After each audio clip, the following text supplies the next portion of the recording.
মাইয়িতুন, এখানে মৌতের শব্দ, কথা বলেন না কেন? কুল্লু নাফসিন যায়িকাতুল মাউত, এখানে মৌতের শব্দ, জোরে কর না কেন? জায়গা জায়গায় মৌত শব্দ ব্যবহার করছেন। এক শ্রেণীর লোক আবার রসুল মৃত্যুবরণ করেছেন বা রসুলের মৌত হয়েছে বললে কয় লোকটা ওয়াহাবি। কোরআন শরীফও যেভাবে শব্দ ব্যবহার করছে এটা উচ্চারণ করা কি নাজায়েজের কিচ্ছু? অতিভক্তি সুরের লক্ষণ। কোরআনের শব্দকে যে, কোরআনের বর্ণকে যে বাদ দেয় লোকটা আসলে ভালো না। যাই হোক, সেদিকে আমি যাব না। পৃথিবীর সব মানুষই মৃত্যুর স্বাদ গ্রহণ করবে, এটা কোরআন শরীফ আল্লাহ বলে দিয়েছেন। সে যত বড় নেতাই হোক, যত বড় মুফাসসির হোক, যত বড় জ্ঞানী গুণী দার্শনিক বৈজ্ঞানিক যাই হোক না কেন, মরতেই হবে। তার দলিল কি? আল্লাহ বলেন, কুল্লু নাফসিন যায়িকাতুল মাউত, যত প্রাণী আছে সব মরণশীল। হাত্তাকে শুধু প্রাণী না, আরো কিছু ব্যাপার আছে। হাইওয়ানাত প্রাণী জগৎ, জামাদাত জড় পদার্থ, নাবাতাত উদ্ভিদ জগৎ, গাছগাছালিকে উদ্ভিদ বলা হয়। তাহলে হাইওয়ানাত মানে প্রাণী জগৎ, জামাদাত জড় পদার্থ, নাবাতাত উদ্ভিদ জগতের এই সবগুলোই মরে মৃত্যুর স্বাদ গ্রহণ করে। কথা বলেন ঠিক নেই? আপনি আমি মরবো কি মরবো না? মরণের জন্য কি প্রস্তুতি রাখলাম? মুখ দিয়া বলি মরবো, কিন্তু আমল আখলাকে বোঝা যায় মৃত্যু মনে হয় আপনার ধারে কাছেও আসবে না। রে মুসলমান, তুমি ধনী না গরিব এটা দেখার টাইম নাই। যখন তোমার মৃত্যুর পরোয়ানা জারি হবে, তোমাকে মৃত্যুর স্বাদ গ্রহণ করতে হবে। কতজন তোমার পূর্বে ছিল, এখন তারা নাই। তোমার বেলাও সেই আইন বলবৎ আছে, মেয়াদ শেষ হলে তোমাকেও মরণের স্বাদ গ্রহণ করতে হবে। প্রলোভনে প্রলুব্ধ হইয়া রঙিন জগতের তামাশায় আবদ্ধ হয়ে জীবনকে খইয়ে দিচ্ছ। আমার আমল করো না, নামাজ রোজা পড়ো না, জিক্রুল্লাহ করো না, মুহাসাবা মুরাকাবা করো না। দেখতে না দেখলি 50-60 বছরের জিন্দেগি তোমার শেষ। কেমনে গেল খবরও নাই। অথচ আল্লাহর নবী, বিশ্ব নবী রাহমাতুল লিল আলামিন এক হাদিসের মধ্যে আমাদেরকে ডাক্তারের যেমন প্রেসক্রিপশন দেয়, নবীজি আমাদেরকে প্রেসক্রিপশন দিয়া বলেন, ইগতানিম খামসান ক্বাবলা খামসিন। উম্মতেরা রে, তোমরা 5টি জিনিস আসার পূর্বে 5টা জিনিসকে নিয়ামত মনে করো। কয়টা জিনিস আসার পূর্বে এই জিনিসগুলো নিয়ামত মনে করার জন্য বলছেন? 1 নম্বর, শাবাবাকা ক্বাবলা হারামিক, তোমার যৌবন কালকে তুমি নিয়ামত মনে করো দুর্বল হওয়ার পূর্বেই। কারণ সারা জীবন একটা মানুষ যুবক থাকে না, আস্তে আস্তে চোখের পাওয়ার লেস হয়, হাড্ডির ভিতরে ক্যালসিয়াম ক্ষয় হয়, চামড়ার যে গ্লেজ আছে এগুলো ব্লিন হয়, এক সময় সে আস্তে আস্তে জীর্ণ শীর্ণ হয়। ঠিক নেই? এই জন্য নবীজি এই হাদিসের মধ্যে বলেন, ইগতানিম খামসান ক্বাবলা খামসিন, 5টা জিনিস আসার পূর্বে 5টা জিনিসকে তুমি নিয়ামত মনে করো। নাম্বার 1 হলো শাবাবাকা ক্বাবলা হারামিকা। ওরে পৃথিবীর মানুষ, তুমি তোমার এই অসুস্থ কিংবা দুর্বলতায় পৌঁছার পূর্বে তোমার যৌবন কালকে তুমি কাজে লাগাও ইবাদতে। জোরে বলেন। শাবাব অর্থ সেই যৌবন কাল, হারামিক দুর্বলতায় পৌঁছার পূর্বে, বার্ধক্যে উপনীত হওয়ার পূর্বে, তুমি বুড়া হওয়ার পূর্বে যৌবনকালকে কাজে লাগাও। যৌবনকালে 10 রাকাতের জায়গায় 1000 রাকাত নামাজ পড়লো ক্লান্তি আসে না। বুড়া বয়সে 10 রাকাতের জায়গায় 2 রাকাত পড়লে কিন্তু শরীরের মধ্যে অলসতা ভাব সৃষ্টি হয়। কথা বলেন ঠিক নেই? যার শরীরে যত বেশি এনার্জি পাওয়ার, সে তত জোরালো কঠিন কঠিন ইবাদত করতে পারে। বিছনায় পড়ে গেলে, হাসপাতালের বেডে পড়ে গেলে মেহনতি ইবাদতগুলো করা সম্ভব? লম্বা নামাজ সালাতুত তাসবিহ পড়া কি সম্ভব? কিয়ামুল লাইল লম্বা লম্বা তেলাওয়াতের মাধ্যমে করা কি সম্ভব? যদি এনার্জি থাকে তাইলে সম্ভব। এটার একটা উদাহরণস্বরূপ যুবক ইমামে আজম আবু হানিফা রাহমাতুল্লাহের একটা ওয়াকিয়া দিয়ে শুরু করি। উনি যৌবন কালটাকে কেমনে মূল্যায়ন করছেন। ওনার বইয়ের যখন টকবগে যুবক, উনি মক্কাতুল মুকাররমায় হজ করতে গেছেন, গিয়ে খাদেম সাহেবকে বললেন, ভাই আমাকে কাবা শরীফের একটু চাবিটা দিবেন, আমি কাবা শরীফের ভিতরে গিয়ে 2 রাকাত নফল নামাজ পড়তে চাই। খাদেম বললেন, না, কাবা শরীফের চাবি আপনাকে দেওয়া সম্ভব না, দিলেন না। আবু হানিফা রাহমাতুল্লাহ আলাইহি ছিলেন জ্ঞানী, উনি ভাবলেন যে আগে মানুষকে দিল দিতে হবে, এরপরে তাকে দিন দিতে হবে। এটা কিন্তু তাবলীগের একটা উসুল। তাবলীগের উসুল কি জানেন? আগে তাকে দিল দাও, পরে তাকে দিন দাও। বুঝছেন কিনা আল্লাহ জানে। আগে মানুষের সাথে মিশার পরে দিনের দাওয়াত দিলে কাজ হবে বেশি। আর নিজে হামসে বড়া ডাঙ্গর নিচ মনে করে যদি সিনাটান দিয়ে হাঁটে, ওই লোক দাওয়াত দিলে তার দাওয়াতের অ্যাকশন হয় না। আবু হানিফা রাহমাতুল্লাহ আলাইহি দীর্ঘদিন পর্যন্ত তার সাথে খাতির লাগাইতে লাগলেন। কেন? কারণ কাবা শরীফের চাবি চেয়ে তিনি ব্যর্থ হলেন। উনি ভাবলেন আগে খাতির করে নেই, বন্ধুত্ব যখন হবে তখন তা আবদার আর প্রত্যাখ্যান করতে পারবে না। দীর্ঘদিন মহাব্বত পয়দা করলেন। হঠাৎ একদিন ডাক দেয় আবু হানিফা রাহমাতুল্লাহ আলাইহি, বন্ধু, আমার দিলের অন্তরের মধ্যে বড় চাহিদা, আমার অন্তরের মধ্যে দারুণ তামান্না, আমি আবু হানিফার মনে চাই কাবা শরীফের ভিতরে 2 রাকাত নামাজ পড়তে। বন্ধু, বৎসর পূর্বেই তোমার কাছে চাবি চেয়েছিলাম, তুমি কিন্তু দাও নাই। তখনকার পালা ছিল ভিন্ন, তখন তুমি আমাকে চিনতে না, জানতে না। এখন তো তুমি আমাকে চিনো, জানো।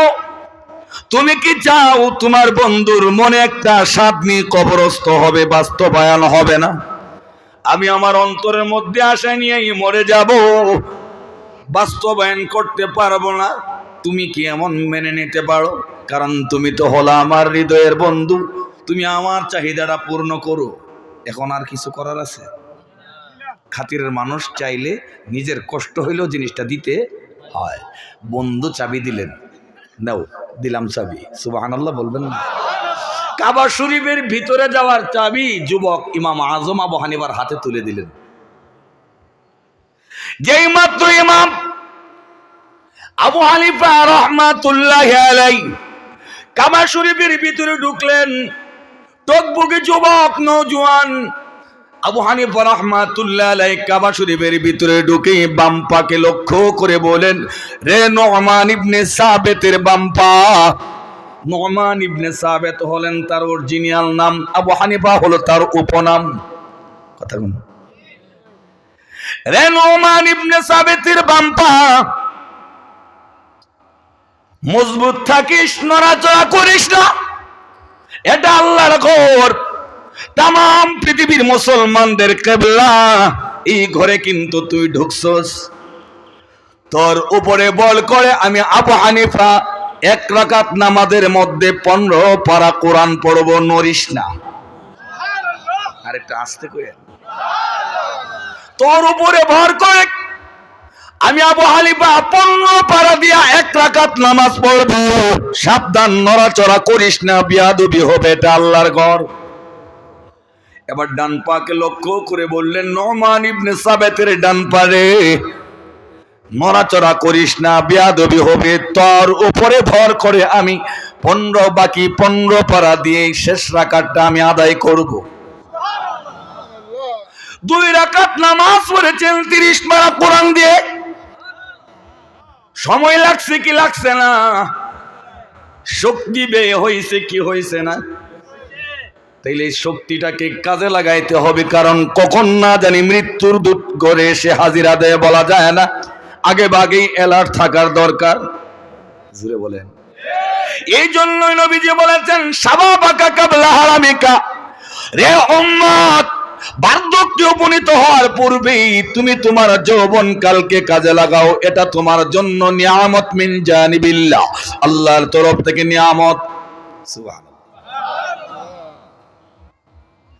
2 নম্বরে নবীজি বলেছেন, ওয়াসিহাতাকা ক্বাবলা সুকুমিকা সাকামিকা।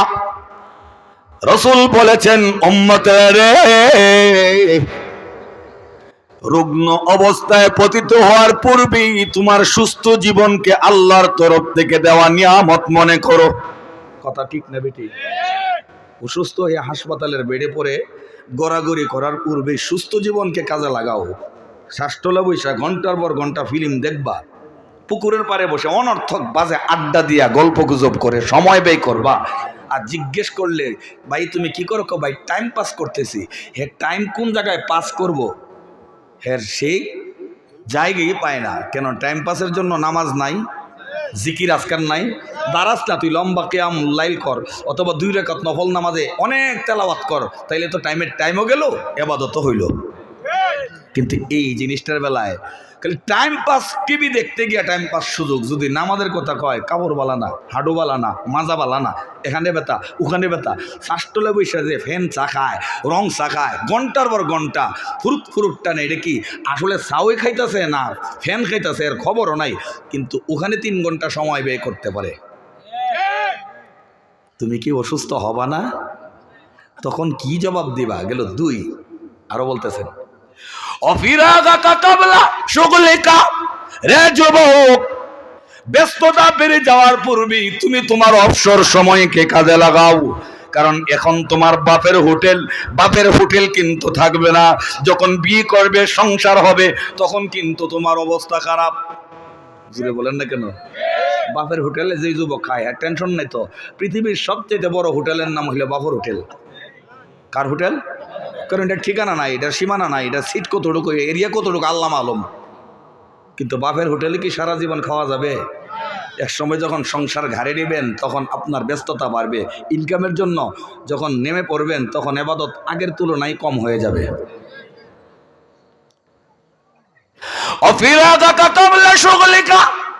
ব্যস্ততা বাড়ার পূর্বেই তুমি অবসর সময়ে কাজে লাগাও।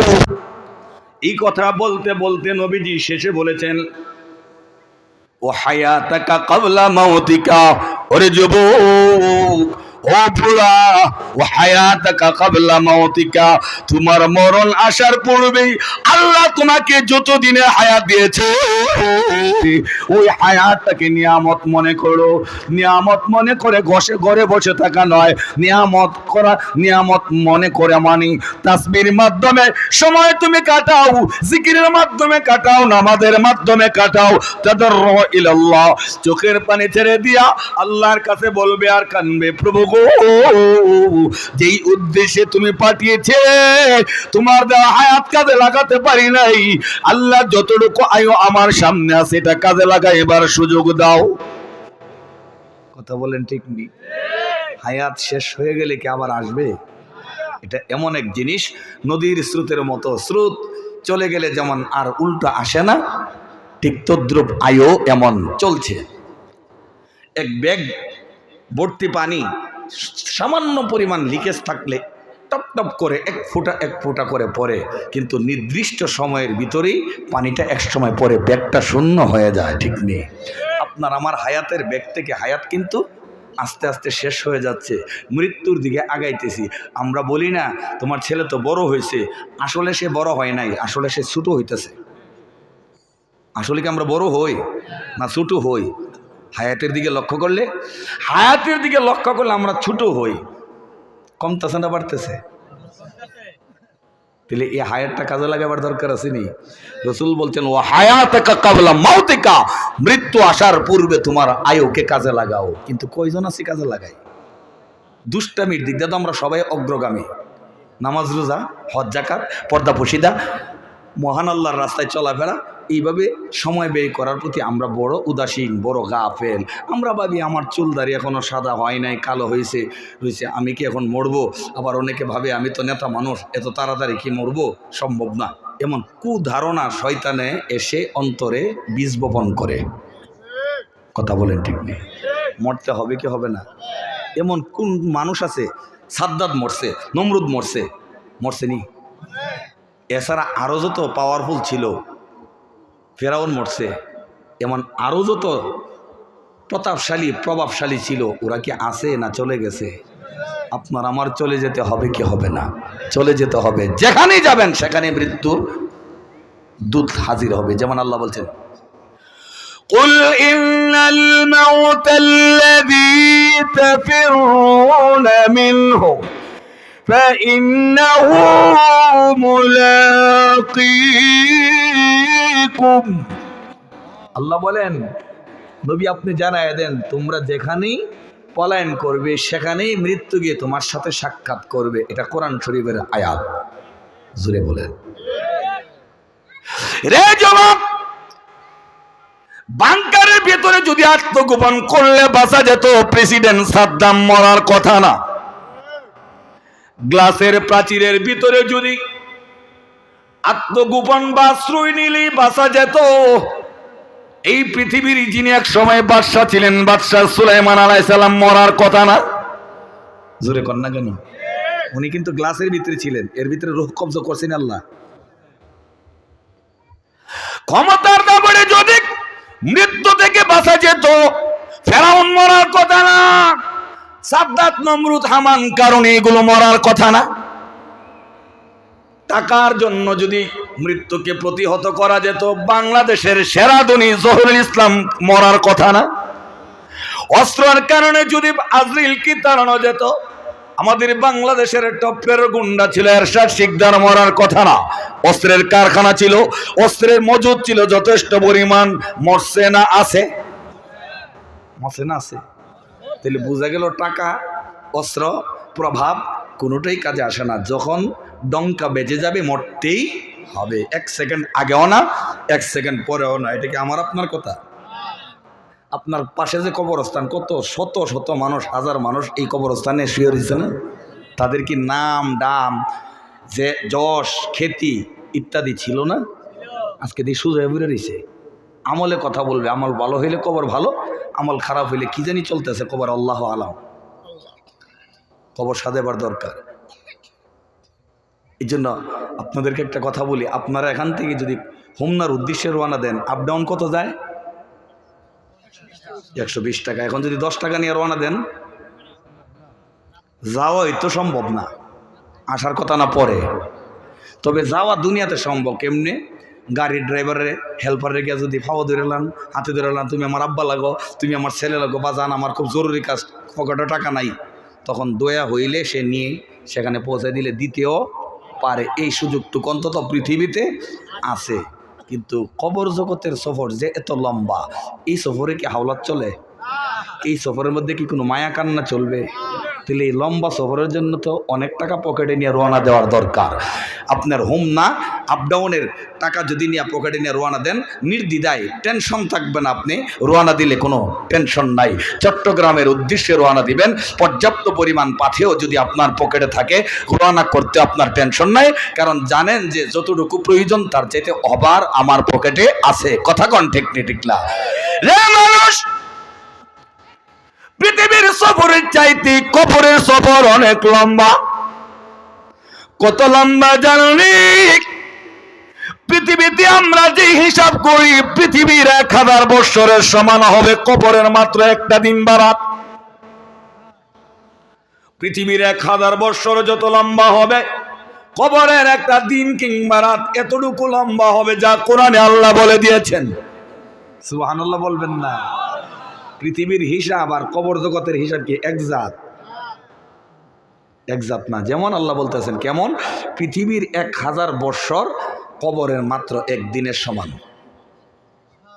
আপনি আমি যারা 60-70 বছরের আছেন, একটু পিছনের দিকে চক্ষু বন্ধ করে তাকিয়ে দেখেন তো, হাই হাই কোন সময় আসছি দুনিয়ায়, আজকা কালখানা, এমন মনে হবে না?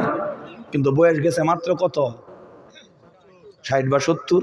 কিন্তু পিছনে একটু কল্পনা করেন, ছোটো সময় যে গুড্ডি উড়াইছেন, ছোটো সময় যে গুল্লি খেলছেন, ছোটো সময় যে বিভিন্ন সময় দুষ্টামি ইতরামতি করছেন, এগুলো মনে হইলে বোঝা যায় আজকা কালকা দুনিয়াতে এসি না, ঠিক না? কিন্তু মাত্র 60 দিন, 60 বছর, মাত্র 60 বছর। এটাই যদি এত লম্বা হয়, তাহলে 1000 বছর কেমন লম্বা হওয়ার কথা? আমাদের রসুল দুনিয়া থেকে বিদায় নিছে মাত্র 1500 বছর। কত? মাত্র 1500 বছর। কিন্তু এটাকে আজকা কালকা কইলাইলেন তো, মুগ্ধা বললাম মাত্র 1500 বছর। এটা কি 1-2 দিন হয়েছে? কিন্তু নবীজি যে দুনিয়া থেকে গেছে, কবরের 1.5 দিন ফারিছে। কবরের হিসাবে কই দিন? 1.5 দিন। এই লম্বা সফরের জন্য কিছু লম্বা পথেও বা রুজি সঞ্চয় নিজের সাথে নিয়ে রওনা দেওয়ার দরকার আছে কিনা? নাইলে পথে অ্যাক্সিডেন্ট, নাইলে পথে বেয়াজ্জতি হতেই হবে। ফিরিস্তার পায়া ধরে চিল্লি করলে কাজ হবে না। ফিরিস্তা আমার মাফ করে দাও, দুজুকে আমারে নিও না, আমারে আবার দুনিয়াতে এবার সুযোগ দাও, আমি ওখানে গিয়ে কিছু ইনকাম করে নিয়ে আসি। এই চিল্লিতে কোনো লাভ হবে? তাইলে কবর দেশের একদিন পৃথিবীর কত দিনের সমান? 1000 বৎসরের সমান। এটা কোরআন শরীফে আসেনি? আল্লাহ বলতেছেন وَإِنَّ يَوْمًا عِندَ رَبِّكَ كَأَلْفِ سَنَةٍ مِّمَّا تَعُدُّونَ।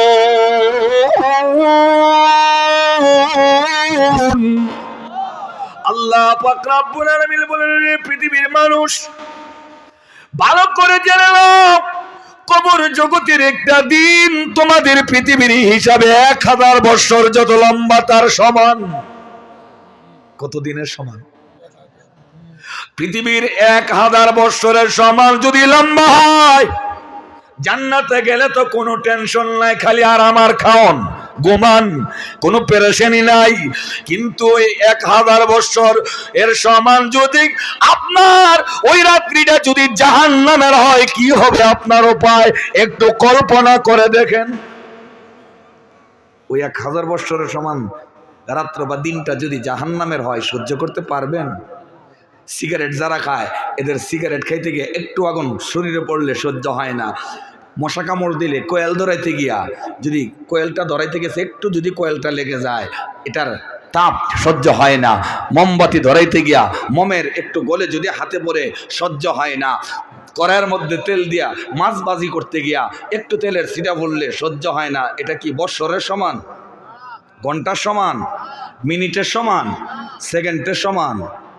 কথা কয় না রে যুবক, 1 সেকেন্ড তো হবে না। এত অল্প সময়ে কয়েলের আগুন মেসের বারুদ খসে পড়লে সহ্য হয় না। তুমি কেমনে থাকবে ওই কবরে, যেই কবরে তোমার 1000 বৎসর পরে থাকতে হবে? কেমন হিট আগুন জানোনি? 1000 বৎসর তাপ দিয়া জাহান্নামের আগুনকে লাল বর্ণের করা হয়েছে, আর 1000 বৎসর তাপ দিয়া জাহান্নামের আগুনকে হলুদ বর্ণের করা হয়েছে, আর 1000 বৎসর তাপ দিয়া ওই জাহান্নামের আগুনকে কালো বর্ণের করা হয়েছে। 3000 বৎসরের প্রজ্বলিত আগুন, এত হিট, এত আগুন করা, এই আগুনে কেমনে থাকবা? এরপরে তো একদিন না, 2 দিন না, পৃথিবীর হিসাবে 1000 বৎসরের সমান হবে কবর জগতের একদিন। তাহলে এত লম্বা সফরে যাবার সময় তোমার সামানা বেশি নিয়ে যাওয়ার দরকার আসেনি? জোরে বলেন না কেন? সফর যত লম্বা, সামানা তত বেশির প্রয়োজন হয়। বলুন তো, পৃথিবীর সফরটা শর্ট না কবরের জগৎটা শর্ট? এটা আওয়াজ দিয়ে বলবেন। পৃথিবীর সফর শর্ট না আখিরাতের সফর শর্ট? পৃথিবীর সফর শর্ট। কেমনে বুঝলাম? সূরাতুল মুলুকের এক আয়াতের তাফসিরে গিয়ে দেখলাম, এটার গবেষণা করলে বোঝা যায়। যেমন আল্লাহ বলেন, কোরআন শরীফে বলতেছেন, الذي خلق الموت والحياة ليبلوكم أيكم أحسن عملا।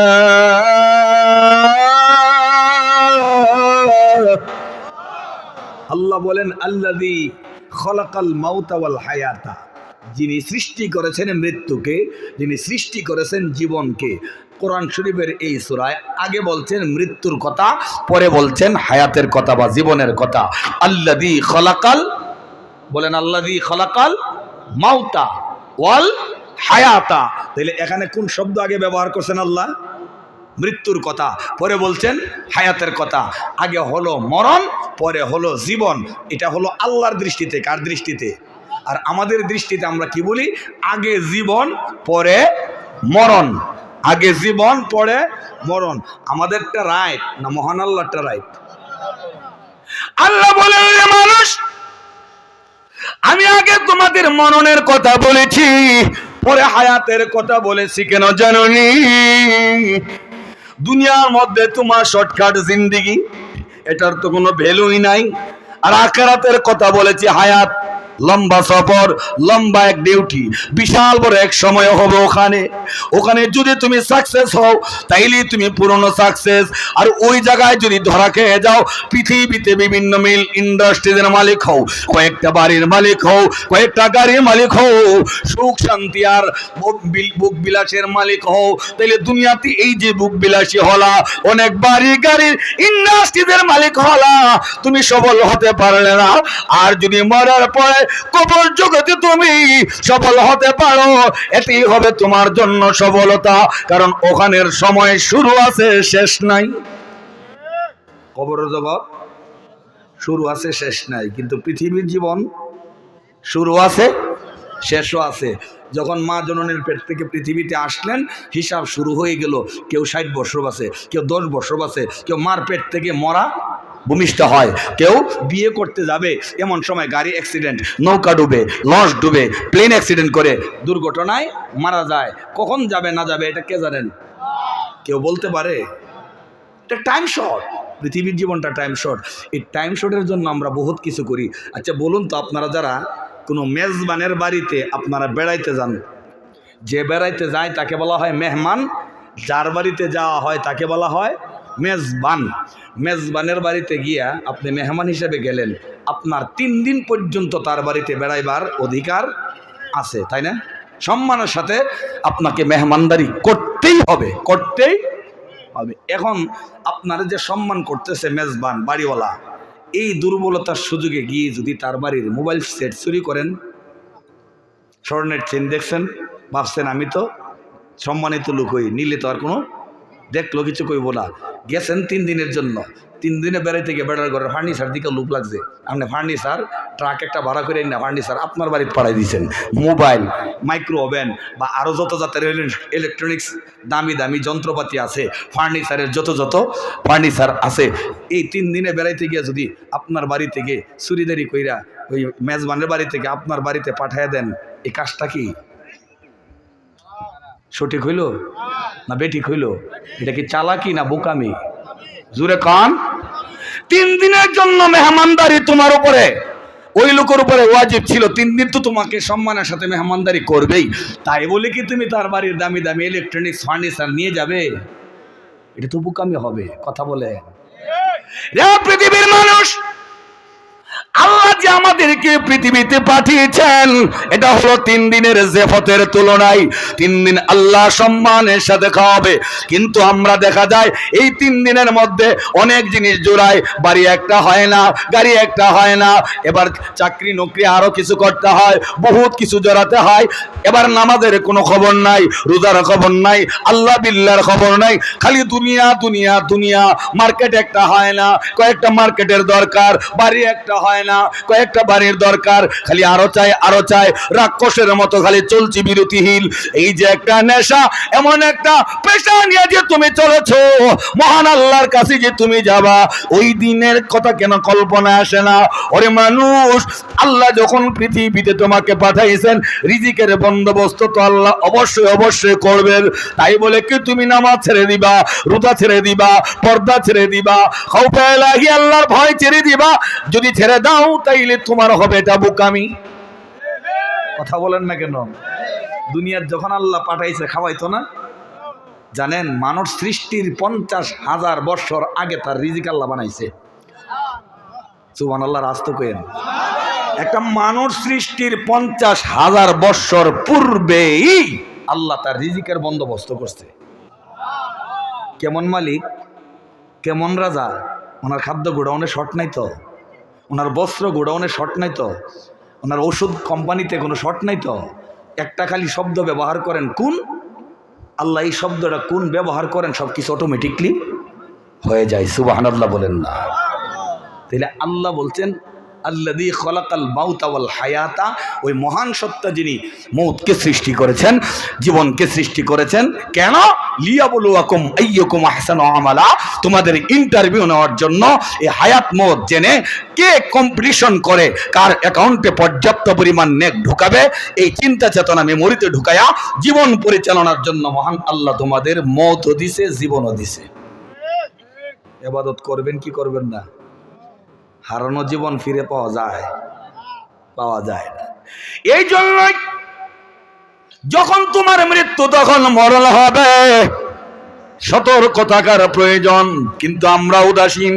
আল্লাহর নবী বিশ্ব নবী রাহমাতুল লিল আলামিন বলেন, উম্মতেরে তোমাদের মধ্যে যারা দৈনিক 20 বার মরণের কথা স্মরণ করবে তার দ্বারা গুনার কাজ করা সম্ভব না।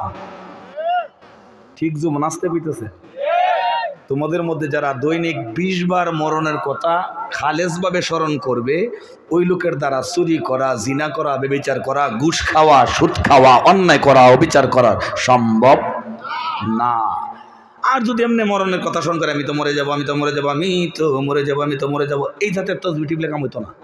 দিল লাগায়া ফিকির করলে, দিলে লাগায়া যদি ফিকির করে, আমার আব্বা চলে গেছেন, আম্মু চলে গেছেন, ওরা কোন হালাতে না জানি আছে, বাড়ির পাশেই তো, মাটির নিচেই তো আছে, হাত বাড়ালে তো নাগাল পাওয়া যায়, কিন্তু খবর তো নিতে পারতেছি না, সুখে আছে না দুঃখে আছে। এই কল্পনা করে যদি চিন্তা করেন আমিও তো মরতে হবে, তাদের দশা তো আমার বেলায় ঘটবে, এমনভাবে গবেষণার সাথে যদি কেউ ফিকির করে মহান আল্লাহ তারে ওলি বানায় দিব, এই লোকের দ্বারা গুনার কাজ করা সম্ভব হবে না। আর যে লোক মরণ থেকে যত বেশি উদাসীন হবে, গাফেল হবে, তার দ্বারা কবিরা করতে করতে কবিরার উপরে যদি আরো কোনো গুনাহ থাকে সব গুনাহ করা সম্ভব, তার জন্য ইজি হয়ে যাবে, সহজ হয়ে যাবে। কেন? তাদের হৃদয় পাক্কা হয়ে গেছে, হৃদয় পাথরের মতো হয়ে গেছে, গুনাহ করতে করতে অন্তর মরে গেছে। কথা বলেন না কেন? মরতে হবে কি হবে না? আগে না পরে? আগে মরবেন কেউ? 1 সেকেন্ড আগে মারা যাবেন, 1 সেকেন্ড পরে? তাইলে আগে ভাগে অ্যালার্ট থাকার দরকার, সতর্ক থাকার দরকার। যেমন আল্লাহ বলছেন, ইযা জাআ আজালুহুম লা ইস্তাখিরুনা সাআতান ওয়া লা ইস্তাকদিমুন।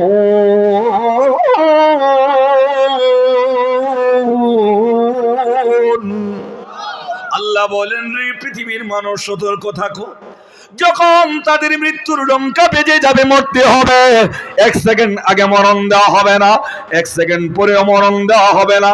কিন্তু সমাজের মধ্যে অনেক সময় দেখা যায় বুড়া মহিলারা বিলাপ করেন, জারি করেন, অনেক সময় মহান আল্লাহকে নিয়েও কমন করে, বাজে কমন মন্তব্য করে বলেন, প্রভু গো, পাশের বাড়িতে বুড়া লোক হকর হকর কাশে, তারে তুমি নিলে না, অথচ আমার 25 বছরের যুবকটা বিয়ে বাড়িতে যাচ্ছিল, তাকে তুমি নিয়ে গেলা, কামনা করলা কি?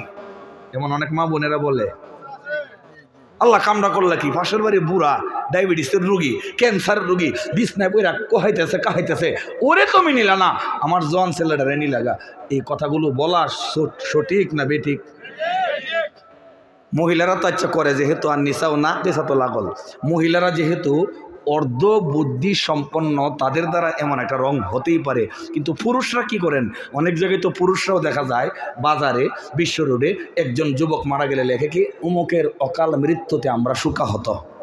দেখছেন না? এই জাতের ব্যানার ভেস্টুন দেখেন নাই? যেমন আব্দুল্লাহর অকাল মৃত্যুতে আমরা শোকাহত। অকাল মৃত্যু বলতে কোন মৃত্যু আছে? অকাল মৃত্যু যদি বলা হয় আল্লাহর উপরে দুষ চাপানো হয়। অকাল মৃত্যু শব্দ সাহিত্য চর্চা সব জায়গায় চলে না, সব জায়গায় শুদ্ধ ভাষার সাহিত্য চর্চা চলে না।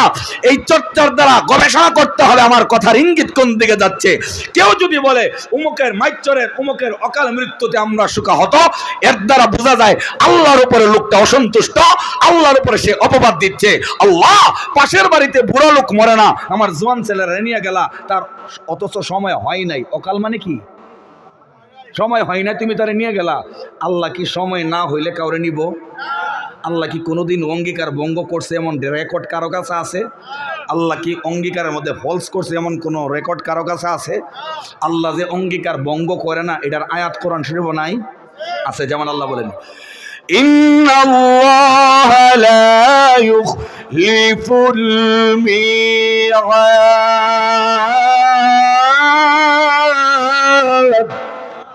নিশ্চয় আল্লাহ ভঙ্গ করে না অঙ্গীকার, আল্লাহ নিশ্চয় ভঙ্গ করে না অঙ্গীকার। গেল এক। আল্লাহর ওয়াদা সত্য, এটার দলিল কি? আরেক জায়গায় বলছেন, ওয়াদাল্লাহি হাক্কা وهو العزيز الحكيم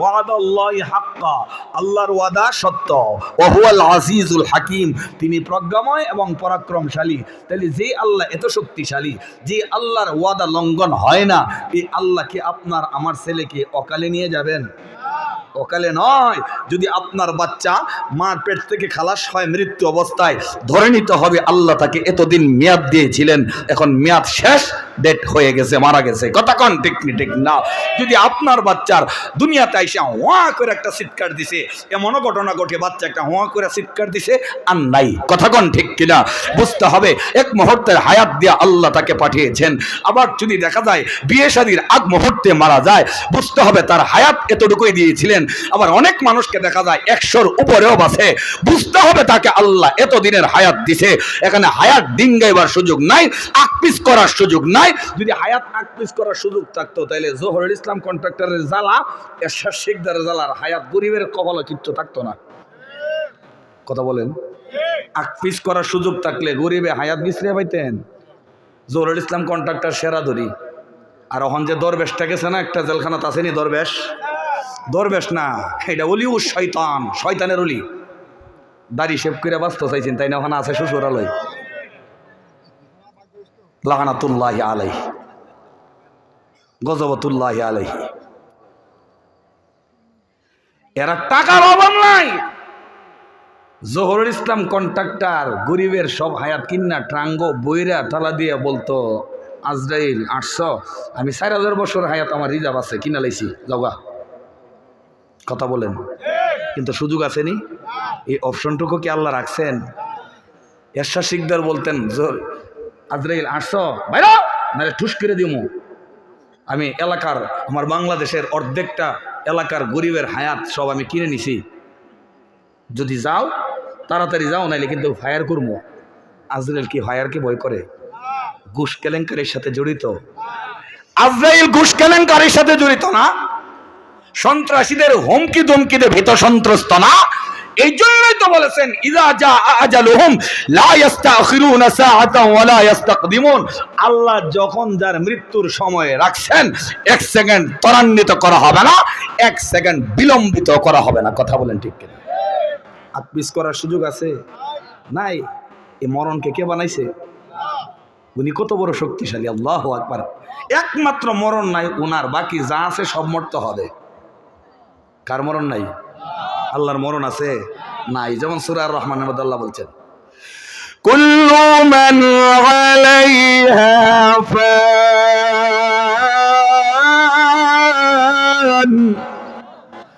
ওয়া ইয়াবকা ওয়াজহু রাব্বিকা যুল জালালি ওয়াল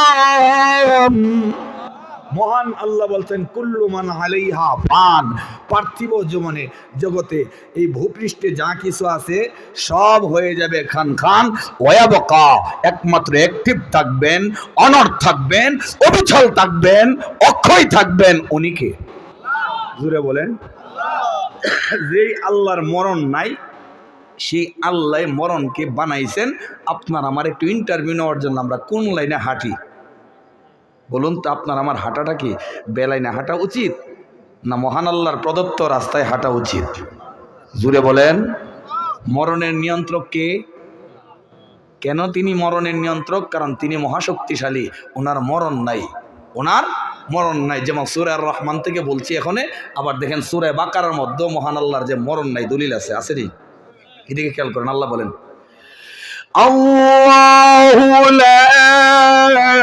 ইলাহা ইল্লাহু আল হাইয়ুল কাইয়্যুম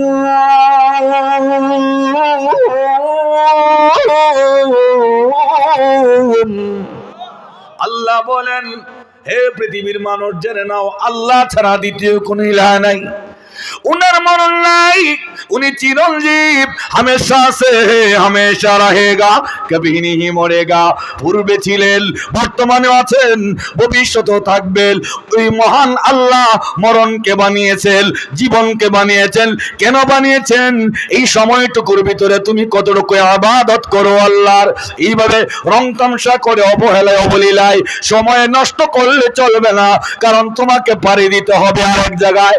রে মানুষ, তুমি ছিলা রূহ জগতে, রূহ জগৎ থেকে আল্লাহ ট্রান্সফার করলো মাতৃগর্ভে, মাতৃগর্ভ থেকে ট্রান্সফার হয়ে আসলা আলমে, অর্থাৎ দুনিয়াতে। আলম বা দুনিয়া থেকেই আবার তুমি ট্রান্সফার হয়ে যাবা তুমি আলমে বারজাখ, কবর জগতে। ওই কবর জগৎ থেকেই তোমার আবার ট্রান্সফার করা হবে ময়দানে মাহশরে। ময়দানে মাহশরে হিসাব নিকাশের পর আবার তোমাকে ট্রান্সফার করা হবে হয়তো বা জান্নাতে, নতুবা জাহান্নামে। তোমার আমল যদি ভালো হয় আল্লাহ তোমাকে জান্নাতে দিবেন, আমল যদি ভালো না হয় জাহান্নামে জ্বলতে হবে। কথা বলেন ঠিক নেই? আমরা মানব জাত এক জায়গার থাকার বস্তু নয়, খালি ট্রান্সফার ট্রান্সফার ট্রান্সফার ট্রান্সফার। ছিলাম রূহ জগতে, আদম ও সেই, আমার অস্তিত্ব ছিল না, আমি কিচ্ছু ছিলাম না। মহান আল্লাহ আদমে অর্থাৎ অস্তিত্বের মধ্যে আনলেন, অস্তিত্ব এনে রূহ জগৎ থেকে মায়ের পেটে ডাউনলোড করাইলেন। এই রূহ জগৎ থেকে আবার মার পেট থেকে ডাউনলোড হয়ে আসলাম দুনিয়ায়, দুনিয়া থেকে ডাউনলোড হয়ে আবার যাব কবর জগতে, কবর জগৎ থেকে আবার ডাউনলোড হয়ে যাব আমরা ময়দানে মাহশরে, ময়দানে মাহশর থেকে আবার ডাউনলোড। চূড়ান্ত ফয়সালা, হয়তো তুমি জান্নাতি নতুবা তুমি জাহান্নামী। যেখানে তোমার বিচার রায় হবে সেখানে তুমি যাবা। ওই সময়টা আসার আগে আগে সোজা হওয়ার দরকার আছে নি? জোরে বলেন। মরতে হবে কি হবে না? খালি মরলেই চলবে না, কুত্তা বিলের মতন মরণ চাই না। মরণ চাই দিনদারের, মরণ চাই নামাজির, মরণ চাই মহান আল্লাহর খাস বান্দা যারা ছিলেন। মরণ চাই হাবিবজি হুজুরের মতো, পীরজি হুজুরের মতো, বেলাল হাফসি রাদিয়াল্লাহুর মতো, আর অন্যান্য বহুত মুহিউসি বড় বড় বুজুর্গানে দিন মরেছেন, কিন্তু তাদের মরণটা ভিন্ন। কথা বলেন ঠিক নেই? আল্লাহর নবী বিশ্বনবী রাহমাতুল লিল আলামিন, খলিফাতুল মুসলিমিন আবু বকর সিদ্দিক রাদিয়াল্লাহু আনহু কাঁদলেন, কেমনে জানি আমার মরণ হয়, মৃত্যুর যন্ত্রণা বড় কঠিন, সহ্য করতে পারবো কিনা। আল্লাহর নবী বিশ্বনবী বলেন, আবু বকর, তোমার মরণের সময় যদি আয়াতে কারিমা তেলাওয়াত করা হয়, ইয়া আইয়াতুহান নাফসুল মুতমাইন্নাহ ইরজিই ইলা রাব্বিকি রাদিয়াতাম মারদিয়া ইলা আখিরিল আয়াত। এই আয়াত পড়বে, এই আয়াত তুমি কানে কানে শুনবে, আর তখন তোমার রূহ কবজা করা হবে। সুবহানাল্লাহ বলবেন না? ইয়া আইয়াতুহান নাফসুল মুতমাইন্নাহ, হে প্রশান্ত মন, ইরজিই, প্রত্যাবর্তন করো, ইলা রাব্বিকি, তোমার রবের কাছে। হে মন, যেই আল্লাহ তোমাকে পাঠিয়েছিলেন ওই রবের কাছে আবার তুমি ফিরে চলো। এই শুভ সংবাদ রাদিয়াতাম মারদিয়া, এই আয়াত পরে পরে যদি রূহ বের করা হয় আর আপনি শুনেন, তাইলে এই মরণে যন্ত্রণা আসেনি? কথা বলেন। রে মানুষ, আল্লাহর কাছে কান্দেন, প্রভু গো, আমাকে তো মরতে হয়, একদিন তো আমি মরবো, আল্লাহ আমাকে মরণ দিও। জলিলুল কদর সাহাবী হযরত জিন্নুরাইন উসমান ইবনে আফফান রাদিয়াল্লাহু আনহুর মতো কুরআন তেলাওয়াতরত অবস্থায় মরণ দিও। হে প্রভু, যখন তুমি আমাকে মরণ দিবে গো, বেলাল হাফসি রাদিয়াল্লাহু যেমন নামাজের মুসাল্লায় মৃত্যুবরণ করেছেন, এমন মৃত্যু তুমি আমাকে দিও। আল্লাহ, নামাজের মুসাল্লায় দাঁড়ায়া যেমন হযরত উসমান ইবনে আফফান রাদিয়াল্লাহু আনহু শাহাদাতের পেয়ালা পান করেছেন, এমন মৃত্যু তুমি আমাকে দিও। আল্লাহ, যখন তুমি মরণ দিবে গো, রোজা মুখে রাখা অবস্থায় তোমার কাছে অদম বান্দার হাজিরা দেওয়ার তৌফিক দিও। এমন মরণের দরকার আছে নি? যদি ভালোভাবে মরণ হয়, আপনি মরে যাবেন কিন্তু আপনার স্মৃতি থাকবে, আপনাকে স্মরণ করবে, আপনার কবরে ইসালে সওয়াবের জন্য দরুদ ও ইস্তিগফার এবং কুরআনুল কারীমের তেলাওয়াত করে আপনার কবরে বক্সায় দেওয়া হবে। এমন লোকের অভাব পড়বে না। আর যদি দুনিয়ায় সবারে জ্বালায়া যন্ত্রণা দিয়ে কলজা বিরান করে যান, তখনও স্মরণ হবে, তবে দুই স্মরণে বেশ কম আছে। একটার দ্বারা বলবেন, আল্লাহ তার কবর রওজাতুম মিন রিয়াজিল জান্নাহ বানায় দাও, জান্নাতুল ফিরদাউসের বাগান বানায় দাও। আবার জ্বালায় যন্ত্রণা মাইরা যদি মইরা যান, তখন কইব, আল্লাহ হে জানি যে যন্ত্রণা দিয়ে গেছে, আল্লাহ তুমি এর কবরটারে দুজুগের কুণ্ডলি বানাও, আল্লাহ এর ইচ্ছা মতো খেছো, আমি পারছি না, তুমি যা করার করো। আমরা কি কুত্তার জীবন চাই? ভালো মানুষের জীবন? ভালো মানুষের জীবন যদি চাই, মরার সময় টেনশন নাই, রহমতের ফিরিস্তা নাজিল হবে, এটা কোরআন শরীফে আছে। বলবো একটা সম্মেলন, মিছিল, মিটিং বা যেখানে একটা গুরুত্বপূর্ণ এজলাস হয়, দেখবেন সরকারি কোনো কর্মকর্তা জ্ঞানী গুণী লোক আসলে CID, RAB, police, dog squad, কুত্তা মুত্তা দিয়া টেস্ট করে না এই জায়গাটা নিরাপত্তার জন্য। কেন? মিস্টার সন্ত্রাসীরা যেন আমার এমপি, মন্ত্রী মহোদয়, উপদেষ্টা, এই সেই বড় মাথার উপরে আঘাত করতে না পারে, এই জন্য আগে ভাগে সিকিউরিটির ব্যবস্থা থাকে কিনা? কথা বলেন। রে পৃথিবীর মানুষ, দুনিয়ার মধ্যে একটু এই নকল পৃথিবীর নকল জায়গায় একটু ইজ্জত সম্মান যদি ইনকাম করতে পারে, সে যেই সমাবেশে যাবে, সমাবেশের পূর্ণ সিকিউরিটি করা, নিরাপত্তার বন্দোবস্ত করা হয়।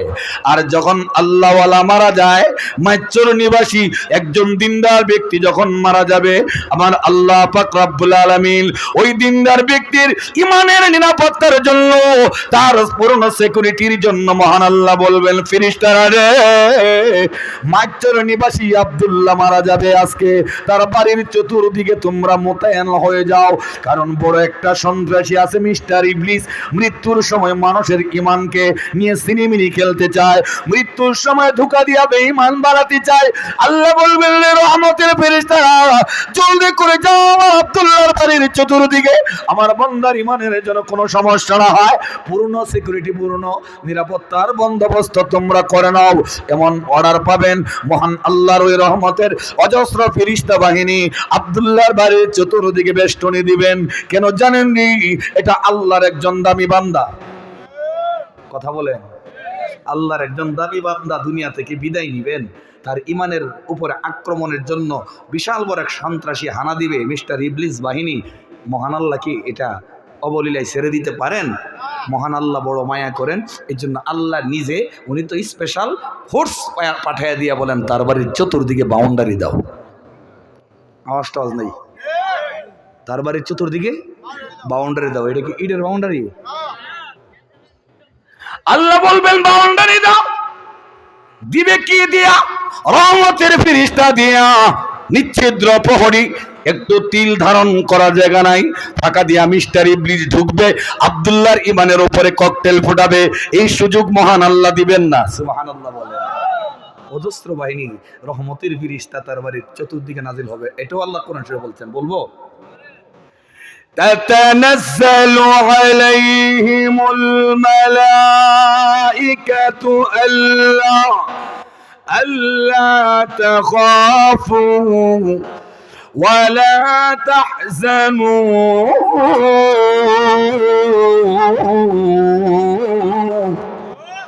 وأبشروا بالجنة التي كنتم توعدون।